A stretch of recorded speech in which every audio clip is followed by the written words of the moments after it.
김동인의 붉은 산. 어떤 의사의 수기. 그것은 여가 만주를 여행할 때의 일이었다. 만주의 풍속도 좀 살필 겸 아직껏 문명의 세례를 받지 못한 그들의 사이에 퍼져있는 병을 조사할 겸 해서 1년의 기한을 예산하여 가지고 만주를 시시콜콜이 다 다녀온 적이 있었다. 그때 XX촌이라 하는 조그만 촌에서 본 일을 여기에 적고자 한다. XX촌은 조선 사람 소작인만 사는 한 20여 호 되는 작은 촌이었다. 사면을 둘러봐도 한 개의 산도 볼 수가 없는 광막한 만주의 벌판 가운데 놓여있는 이름도 없는 작은 촌이었다. 몽고 사람 종자를 하나 데리고 노새를 타고 만주의 촌촌을 돌아다니던 여가 그 XX촌에 이르는 때는 가을도 다 가고 어느덧 광포한 북극의 겨울이 만주를 찾아온 때였다. 만주의 어느 곳이나 조선 사람이 없는 곳은 없지만 이러한 오지에서 한 동네가 죄 조선 사람뿐으로 되어 있는 곳을 만나니 반가웠다. 더구나 그 동네는 비록 모두가 만주 국인의 소작인이라 하나 사람들이 비교적 올량하고 정직하여 장성한 이들은 그래도 모두 천자문 한 권쯤은 읽은 사람이었다. 살풍경한 만주, 그 가운데서 살풍경한 살림을 하는 만주 국인이며 조선 사람의 동네를 근 1년이나 돌아다니다가 비교적 평화스러운 이런 동네를 만나면 그것이 비록 외국인의 동네라 하여도 반갑겠거늘 하물며 우리 같은 동족임에야 여는 그 동네에서 한 10여일 이상을 일 없이 매일 호별 방문을 하며 그들과 이야기로 날을 보내며 오래간만에 맛보는 평화적 기분을 향락하고 있었다. 사기라는 별명을 가지고 있는 정익호라는 인물을 본 것이 여기서이다. 이코라는 인물의 고향이 어디인지는 XX촌에서 아무도 몰랐다. 사투리로 보아서 경기 사투리인 듯 하지만 빠른 말로 제재거리는 때에는 영남 사투리가 보일 때도 있고 싸움이라도 할 때는 서북 사투리가 보일 때도 있었다. 그런지라 사투리로서 그의 고향을 짐작할 수는 없었다. 쉬운 일본말도 알고 한문 글자도 좀 알고 중국말은 물론 꽤 하고 쉬운 러시아 말도 할 줄 아는 점 등등 이곳저곳 숱하게 주워 먹은 것은 짐작이 가지만 그의 경력을 똑똑히 아는 사람은 없었다. 그는 여가 XX촌에 가기 1년 전쯤 빈손으로 이웃이라도 오듯 후더덕 땡땡촌에 나타났다고 한다. 생김으로 보아서 얼굴이 쥐와 같고 날카로운 이빨이 있으며 눈에는 교활함과 독한 기운이 늘 나타나 있으며 발록한 코에는 코털이 밖으로까지 보이도록 길게 났고 몸짓은 작으나 민첩하게 되었고 나이는 25에서 40까지 임의로 볼 수 있으며 그 몸이나 얼굴 생김이 어디로 보던 남에게 미움을 사고 근접치 못할 놈이라는 느낌을 갖게 한다. 그의 장기는 투존이 일수며 싸움을 잘하고 트집 잘 잡고 칼부림을 잘하고 색시에게 덤벼들기 잘하는 것이라고 한다. 생김이 벌써 남에게 미움을 사게 되었고 거기다 하는 행동조차 변변치 못한 일만이라 땡땡촌에서는 아무도 그를 대처하는 사람이 없었다. 사람들은 모두 그를 피하였다. 집이 없는 그였으나 네 집에 잠이라도 자러 가면 그 집 주인은 두말 없이 다른 방으로 피하고 이부자리를 준비하여 주고 하였다. 그러면 그는 이튿날 해가 낮이 되도록 실컷 잔 뒤에 마치 제 집에서 일어나듯 느지시 일어나서 조반을 청하여 먹고는 한마디 사례도 없이 나가버린다.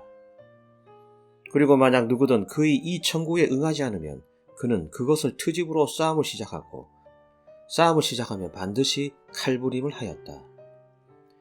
동네의 처녀들이며 젊은 여인들은 이코가 이 동네에 들어온 뒤부터는 마음 놓고 다니지를 못하였다. 철없이 나갔다가 봉변을 당한 사람도 몇이 있었다. 삭.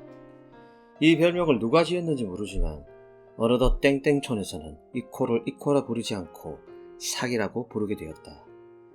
삭이 네 집에서 묵었나? 김서방 네 집에서. 다른 봉변은 없었다? 나 요양이 없었다네. 그들은 아침에 깨면 서로 인사 대신 삭의 거취를 알아보곤 하였다. 삭은 이 동네에서 커다란 암종이었다. 삭 때문에 아무리 농사에 사람이 부족한 때라도 젊고 튼튼한 몇 사람은 동네의 젊은 부녀를 지키기 위하여 동네 안에 머물러 있지 않을 수가 없었다. 삭 때문에 부녀와 아이들은 아무리 더운 여름 저녁에라도 길에 나서서 마음 놓고 바람을 쏘여보지 못하였다. 삭 때문에 동네에서는 닭의 가리며 돼지 우리를 지키기 위하여 밤을 새지 않을 수가 없었다.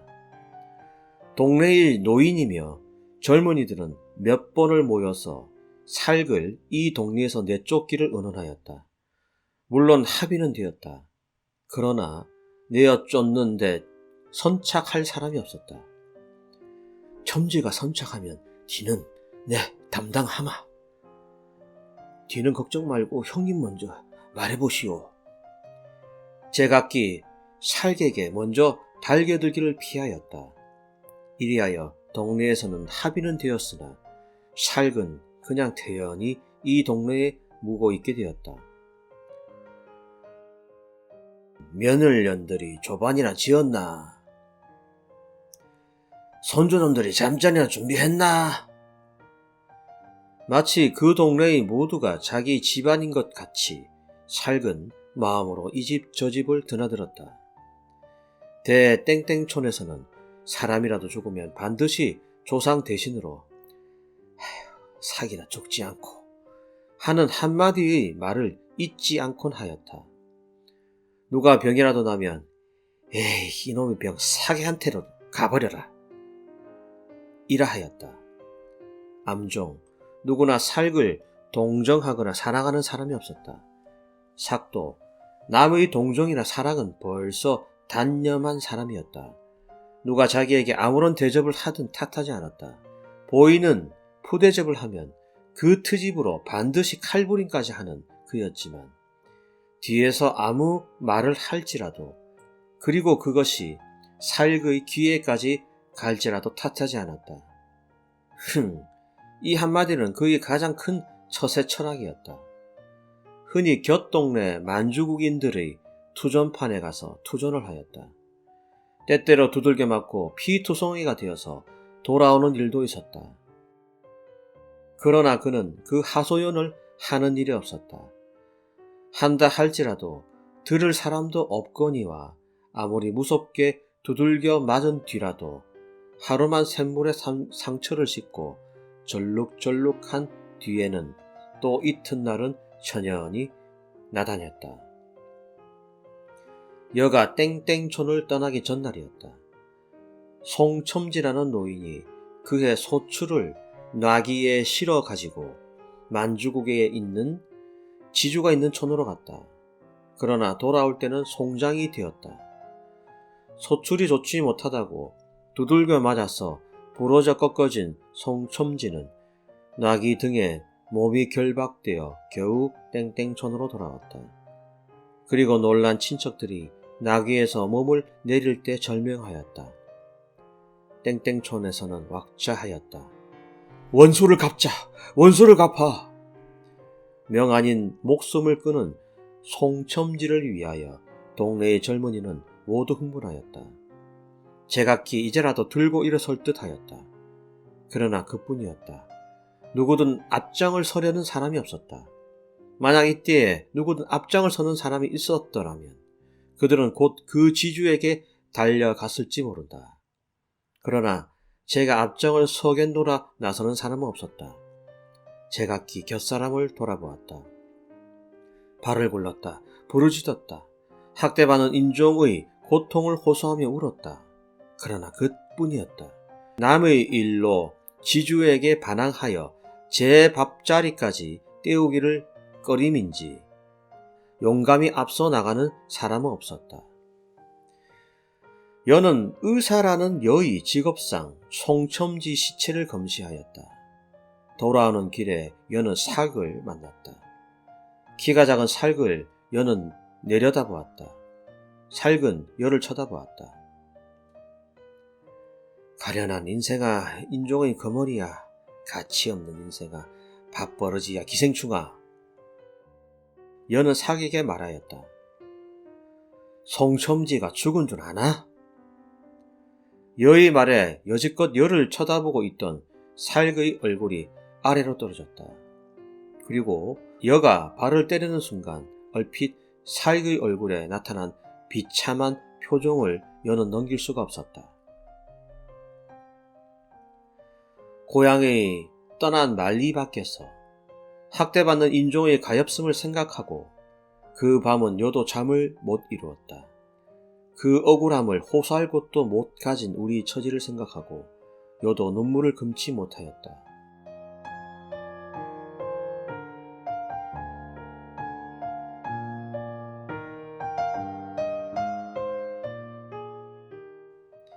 이튿날 아침이었다. 여를 깨우러 오는 사람의 소리에 여는 반사적으로 일어났다. 삭이 동구 밖에서 피투성이가 되어 죽고 있다는 것이었다. 여는 삭이라는 말에 눈살을 찌푸렸다. 그러나 의사라는 직업상 곧 가방을 수습하여 가지고 삭이 넘어진 데까지 달려갔다. 송첨지 장례식 때문에 모였던 사람 몇은 여의 뒤를 따랐다. 여는 보았다. 삭의 허리가 기역자로 뒤로 구부러져 밭고랑 위에 넘어져 있는 것을 여는 달려가 보았다. 아직 약간의 온기는 있었다.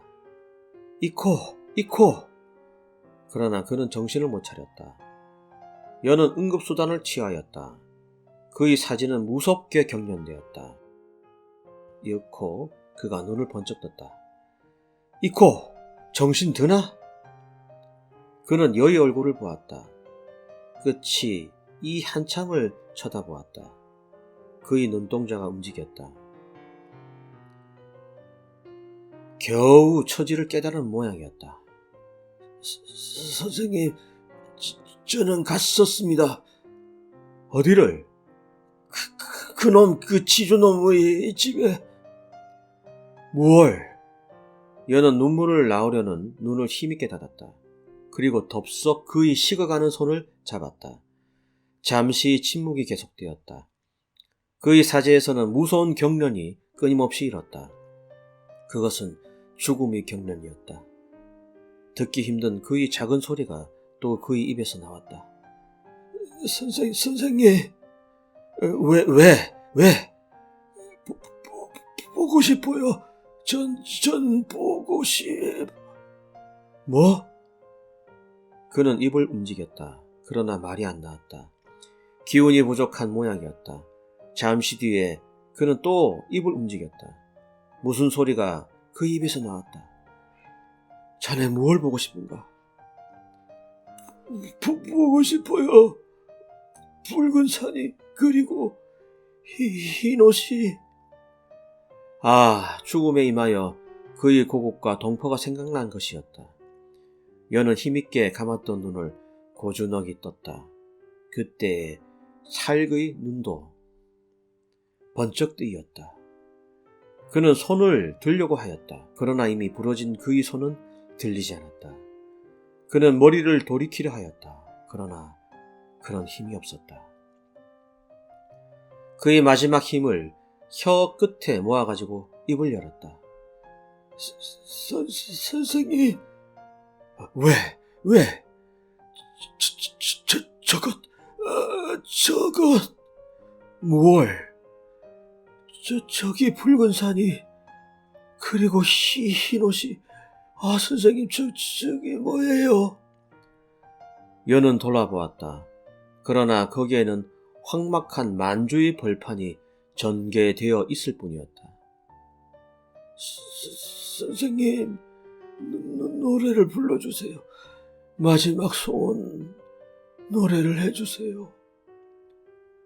동해물과 백두산이 마르고 닳도록. 여는 머리를 끄덕이고 눈을 감았다. 그리고 입을 열었다.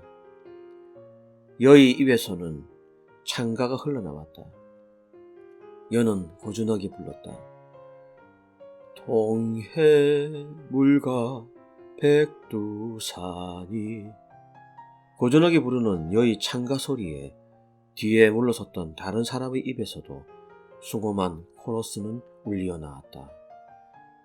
무궁화 삼천리 화려강산.